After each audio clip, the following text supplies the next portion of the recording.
रुद्रमरुतः सुन्वन्ति दिव्ये स्तवे वेदेशाङ्गपदक्रमोपनिषदे गायन्ति यं शान्ताः ध्यानवस्थिततद्गतेन मनसा पश्यन्ति यं योगिनो यशान्तं न विदुषुराशुरगम देवाय तस्मै नमः देवाय तस्मै नमः। দ্বাদশ অধ্যায় চ্যাপ্টার 12 সম্পূর্ণ সমবেত পাঠ সবাই একসাথে পড়বে, পুরোটা পড়বে।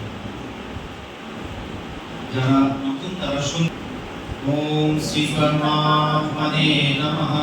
দ্বাদশ অধ্যায় ভক্তিযোগ।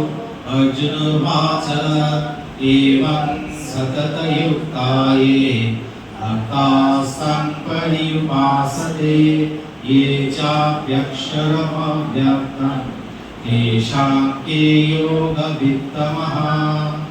श्रीभगवानुवाच मय्यावेश्य मनो ये मां नित्ययुक्ता उपासते श्रद्धया परयोपेताः ते मे युक्ततमा मतः।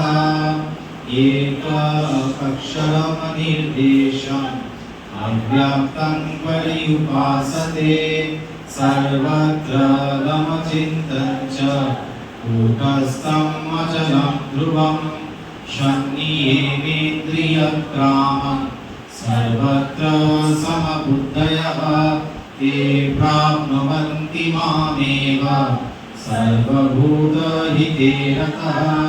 क्लेशोऽधिकतरो तेषाम् अव्यक्ताशक्तचेतसाम् अव्यक्ता हि गतिर्दुःखम् देववद्भिर्वाप्यते। ये तु सर्वाणि कर्माणि मयि सन्न्यस्य मत्परः अनन्येनैव योगेन मां ध्यायन्तो उपासते तेषामहं समुद्धर्ता मृत्युसंसारसागरात् भवामि नाचिरात् पार्थ। मय्यावेशितचेतसां मय्येव मनाधत्स्व मयि बुद्धिं निवेशय निवर्षिष्यसि मय्येव अत ऊर्ध्वं न संशयः।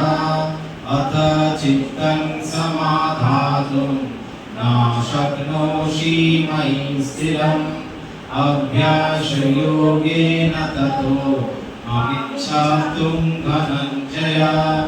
अभ्यासभ्येषमर्थोषि मत्कर्म परमो भव। मदर्थमपि कर्माणि कुर्वन् सिद्धिमवाप्स्यसि अथैतदप्यशक्तोषि कर्तुं मद्योगमाश्रितः। सर्वकर्मफलत्यागं ततः कुरु यथात्मवान्। श्रेयो हि ज्ञानमभ्यासात् ज्ञानाध्यानं विशिष्यते। ध्यानात् कर्मफलत्यागात् त्यागच्छन्तीरनन्तरम् अद्वेष्टा सर्वभूतानां मैत्रकरुण एव च निर्ममो निरहङ्कारः क्षमा दुःखसुखशमी सन्तुष्टः सततं योगी यतात्मा दृढनिश्चयः। मय्यर्पितो मनो बुद्धिः यो मद्भक्तः स मे प्रियः। यस्मान्नोदीजते लोको लोकानोदीजते च यः। हर्षामर्षो भयोभेदै मुक्तो येष च मे प्रियः। अनपेक्षः शुचिर्दक्षः उदासीनो गतो व्यतः। सर्वारम्भ परित्यागी यो मद्भक्तः स मे प्रियः। यो नाधिष्यति नादेष्टि न शोचति न काङ्क्षति शुभाशुभो परित्यागी भक्तिमान् यः शमे प्रियः क्षमा शौत्रो च मित्रे च तथा मानवमान्यो शीतोष्णो सुखदुःखेषु क्षमा संगविवर्जितः तुल्या निन्दास्तुतिर्मौनी सन्तुष्टो येन केनचित् अनिकेतः स्थिरं मति भक्तिमान् मे प्रियो नरः ये तु धर्मामृतम् इदं यथोक्तं पर्युपासते सद्वधानामत्परमा भक्तास्ते अतीव प्रियः।